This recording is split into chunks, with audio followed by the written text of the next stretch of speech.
Moin zusammen und herzlich willkommen zum 5. Teil unserer Videoreihe Lagos Evolution. Falls ihr jetzt erst dazu gestoßen seid und die vorherigen Episoden der Serie verpasst habt, dann findet ihr diese über den im Video eingeblendeten Link zu unserer Playlist. Im letzten Video haben wir uns um die Texturierung unseres Lagos-Charakters gekümmert. Dieses Mal bereiten wir unseren Charakter auf das Animieren vor. Hierbei zeigen wir euch das Rigging. Dabei geht es darum, dem Charakter ein Skelett zu erstellen, das sogenannte Rig. Anschließend binden wir die Geometrie unseres Lagos an dieses Rig. Dieser Arbeitsschritt wird auch Skinbinding genannt. Auch dieses Mal haben wir für euch 2 Basic-Videos angefertigt, in welchen wir euch die Grundlagen dieser Arbeitsschritte an entsprechender Stelle näher erklären. So starten wir unser Video jetzt auch direkt mit dem Basic-Teil zum Arbeitsschritt Rigging. Das kleinste Element eines Rigs ist der Joint. Dieser funktioniert im Endeffekt wie ein Gelenk eines Skeletts.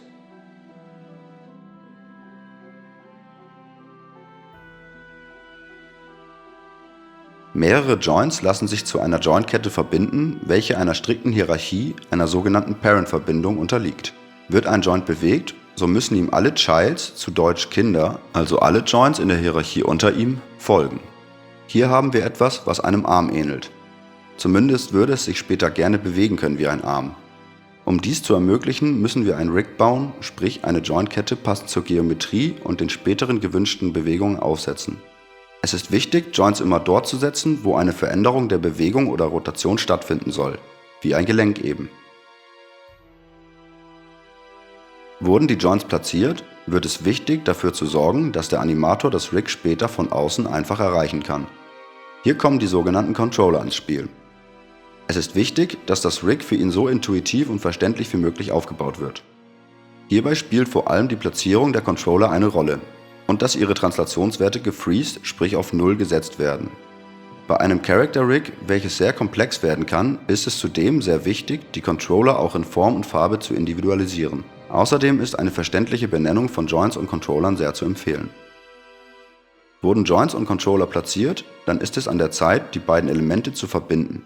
Hierbei sind 2 Dinge wichtig. Die Controller müssen untereinander in eine logische Hierarchie gesetzt werden. Diese regelt die Abhängigkeit der Controller zueinander.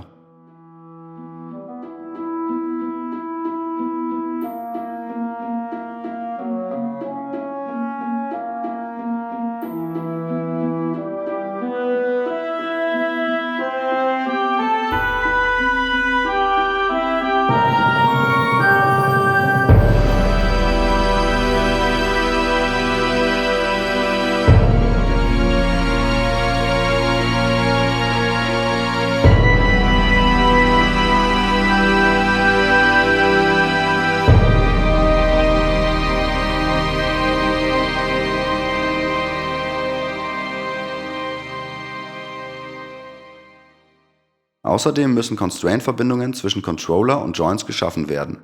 Im Endeffekt handelt es sich dabei um eine Art Versklavung der Joints an die Controller, wobei festgelegt wird, welche Joint-Attribute zukünftig durch den jeweiligen Controller gesteuert werden, ohne sich in die Hierarchie einzureihen.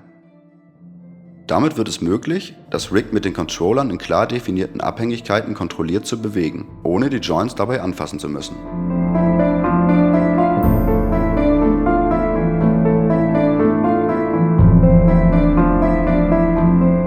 Nachdem wir in unserem ersten Basics-Teil die Grundlagen zum Arbeitsschritt Rigging näher erklärt haben, beginnen wir nun damit, das Character Rig unseres Lagos auszuarbeiten.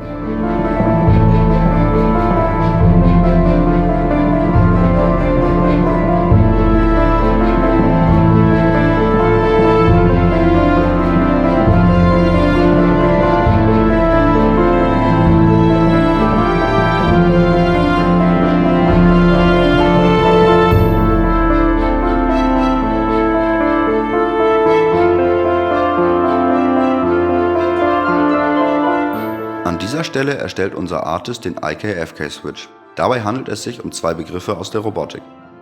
Beim IK, der sogenannten inversen Kinematik, wird das letzte Glied der Kette zum Endeffektor. Bewegt man diesen, so werden die anderen Joints in der Kette dazu gezwungen, eine passende Lage einzunehmen. Das Gegenteil wird FK genannt, die sogenannte Vorwärtskinematik. Hier hängen die Joints zwar auch in einer Kette, sie werden aber nicht von einem Endeffektor gesteuert, die Kette kann mit jedem Glied die Richtung ändern. Beide Ansätze haben Vor- und Nachteile, daher macht es Sinn, das Rig an bestimmten Stellen auf beides auszulegen.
Hier erstellt unser Artist das Reverse Foot Control.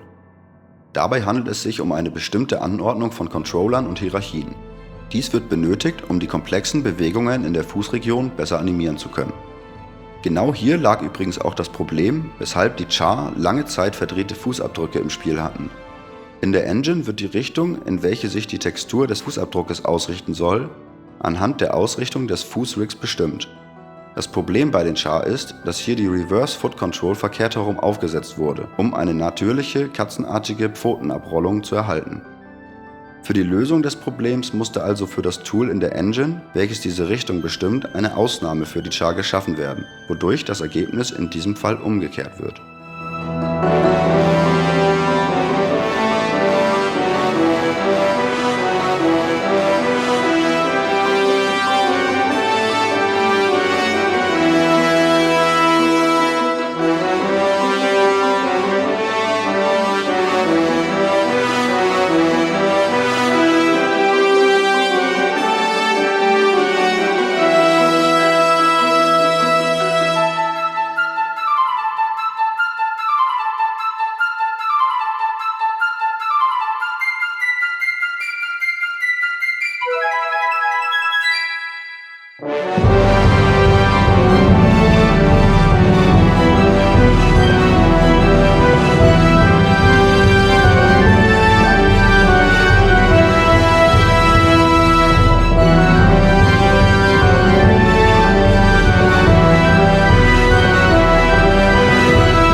Der schwierigste Teil dieses Charakters waren die Flügel. Flügel sind immer eine Herausforderung. Da diese eine sehr weiche und flüssige Bewegung benötigen und sich nahezu in alle Richtungen verformen können, hat es nicht ausgereicht, einfach nur Controller und Joints zu verbauen. Wir haben deshalb auf Curves zurückgegriffen und diese als Deformer für die Joints benutzt. Die Curve selbst wird dann wieder von Controllern bewegt.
dieser Stelle sind wir mit dem Rig unseres Lagos soweit fertig.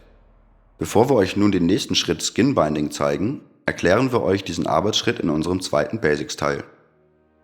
Wie der Name Skin Binding schon vermuten lässt, geht es bei diesem Schritt darum, die Haut, also die Geometrie, an das Skelett zu binden. Dadurch, dass wir zuvor die Joints an die Controller gebunden haben, ist es jetzt möglich, das Rig über die Controller von außen zu steuern und so das Mesh gezielt zu bewegen. Hier seht ihr außerdem, warum es ein großer Vorteil ist, die Attribute der Controller vorab auf 0 zu setzen. Denn dadurch wurde die Position, in der man die Controller final platziert hat, zum Ausgangspunkt, sodass das Skelett nun sehr einfach in die Ursprungsposition zurückgesetzt werden kann.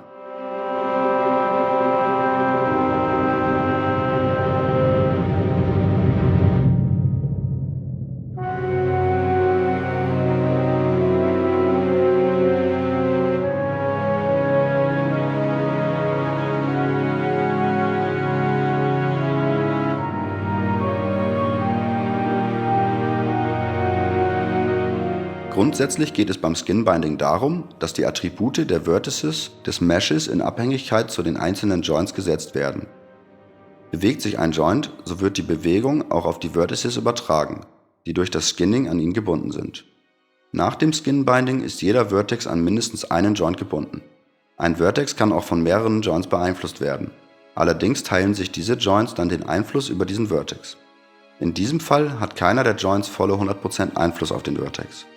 Damit sich die Geometrie bei Bewegung wie gewünscht verformt, sollte man genau diesen Einfluss für jeden Vertex manuell kontrollieren und bei Bedarf korrigieren und neu verteilen, das sogenannte Weight Painting. Nachdem wir die Grundlagen des nächsten Schrittes nun näher beleuchtet haben, wenden wir uns dem Skin Binding unseres Lagos Characters zu. Wir haben die Geometrie unseres Characters in mehrere Einzelteile zerlegt, um so das spätere Austauschen von Ausrüstungsteilen zu ermöglichen. Leider haben wir erst im Nachhinein bemerkt, dass wir die Schnittkante für die Beinrüstung ungünstig gesetzt haben. Diesen Fehler haben wir inzwischen behoben. Beim Skin Binding ist es nun wichtig, dass wir an den Schnittkanten beidseitig alle Vertices zu 100% an denselben Joint, welcher für diesen Bereich zuständig ist, binden. Dieser Vorgang sorgt dafür, dass die Schnittkanten bei Deformation durch Bewegung geschlossen bleiben. Dies gilt im Übrigen auch für alle Rüstungsteile eines Charakters. Für jedes neue Rüstungsteil muss auch der gesamte Prozess des Skin Bindings für die entsprechende Körperregion erneut durchgeführt werden. Das ist wichtig, da im Spiel beim Rüstungstausch die Meshes samt Skin Binding komplett ausgetauscht werden. Hierauf werden wir im Video zum Aufsetzen des Charakters in der Engine nochmal näher eingehen. Das sind unter anderem auch die Gründe, weshalb das Entwickeln neuer Rüstungssets so viel aufwendiger ist als neue Waffen.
hoffen, euch hat unsere 5. Episode gefallen und dass ihr auch bei unserem nächsten Teil vorbeischaut. Dort werden wir unserem Charakter Leben einhauchen, indem wir erste Animationen erstellen. Vielen Dank fürs Zuschauen, vergesst nicht zu subscriben und wenn ihr mehr über Sins Idea Games erfahren wollt, schaut doch auch auf unseren Social Media Sites vorbei, die Links findet ihr in der Beschreibung.